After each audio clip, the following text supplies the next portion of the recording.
you're no stranger to the superhero universe, whether it's, your work in Hulk and Captain America with Marvel or, Watchmen with DC.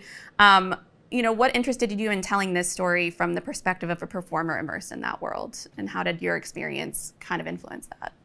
Whenever any phenomenon takes over our culture and dominates a medium the way that superhero movies and television shows have done in America since really Iron Man, but it probably had its roots before then in the Superman movies and Dick Tracy, uh, way back when Warren Beatty was Dick Tracy. And uh, I think it's really about more than prevalence within the medium. I think it's something cultural that has um, has ripples way out into all other aspects of our society.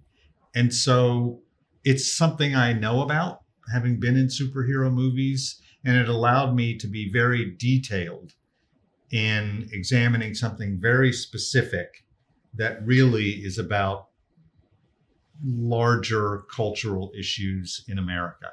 I think the superhero movie aesthetic, but also why superhero movies are so popular, is very much an American story in the 21st century. It's very much a mirror to society as well, because I think Watchmen's the perfect example of that. But was there any particular inspiration behind the character Peter Compton for you? Was there like a person that you envisioned in your mind, or maybe brought pieces of to make that character? The character of Peter Compton in superhero is a combination of a lot of different people I've met, and the what happens to him is mostly, almost all of it, except for some of the extreme stuff, is based on either stories I've witnessed firsthand or stories I've been told about leading actors doing what it is that I do.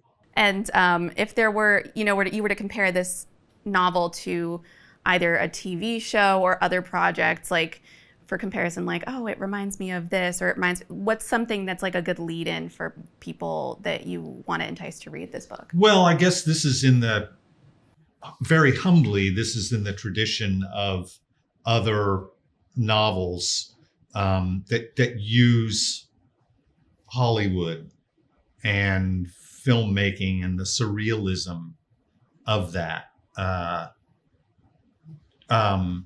to examine America as a whole. So it has its roots in Ward Just and Nathaniel West. Bruce Weber is a more recent writer. And I guess it's kind of something all my own, because it's hard, I guess, to be a novelist, which is a full-time job, but also have this other full-time job that allows you intimate access. And so I hope that the book is well written and it'll be received as literature. That's what's intended for it. But I don't know of anyone else who has the time to write a novel who has the access that I've had to the movie industry. And so I also hope it's its own thing. Yeah. I was very immersed. I was reading the first few chapters last night because I got the arc, and I felt like I was like, this is somebody who knows what's going on. It's somebody that is familiar with that world. And what's great is, like, they say write what you know, and obviously you're very familiar with that. But this is your second novel, and Right. Next to City of Blows. For readers who enjoyed that book, what will they enjoy about heading into this My story? wife put it really well. She said, Tim, City of Blows was everything that infuriates you about the movie industry and she felt that superhero is more about my love of movies and how they're made. And I think that's probably pretty accurate. I think this is more intimate to the process of making a movie and the ludicrous charm of it. So I guess that's what distinguishes it from City of Blows. They're both ultimately plot-driven narratives, but they're also novels. So there's a lot of psychology and prose description, which I hope is interesting. And I'm an avid reader of fiction, and that's what I appreciate about fiction. So I'm really trying to write a novel that I would want to read. Mm-hmm. I was going to say, I really enjoyed the judge speaking in the courtroom at the first chapter and the eloquence with which they delivered their response to Peter. I was like, oh, I really love the verbiage that you chose for that. So I'm excited to see more of it. But, would you ever want to adapt these novels into other formats? Obviously, you've done other, There does seem to be some interest in superhero as a television series, so that's being developed. We'll see if that happens. I want to be making movies that I wrote as film scripts. I'm now making movies with my son Henry, and we're writing film scripts together. And then there are a couple that he's written that I'll star in and produce. So I'm kind of busy with that stuff. So probably if somebody wanted to make superhero into a movie, I would involve myself with selecting maybe who that might be, but I'd probably let them do hand that. it off. Yeah. Yeah. And, obviously I wrote it as a novel because I think it's a novel. Yes. But it's good source material for, other creative avenues. What's an aspect of like the superhero franchise world that you don't think average viewers or fans understand and that they might better learn from this novel that I guess you're excited to kind of expose? I guess a big part of what I really enjoy exposing in this novel is the tedium of production, and also a lot of the hilarious pettiness that goes on during production, and what a 12-hour day really means in a remote location with 300 crew members and tonnage of equipment that you just can't even fathom that goes into creating what happens inside of a frame. All of it outside of frame because you're trying to hide the capturing apparatus to get the image. And then also everything that goes into the post-production process now with digital effects. And I just don't think people realize how curated the image is when they go and see a movie. We just think, oh, they just pointed the camera at the actors and did a few takes and somebody stitches it together. And it's so much more of that. It's for a superhero movie, it's often a year to a year and a half of prep,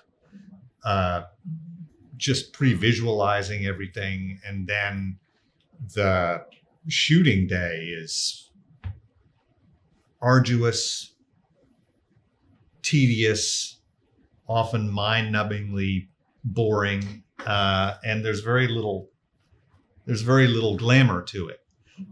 Even with the superfluity of trailers and every food that you could possibly want and the best equipment possible to shoot the film and hundreds of millions of dollars spent, it's still really tedious work.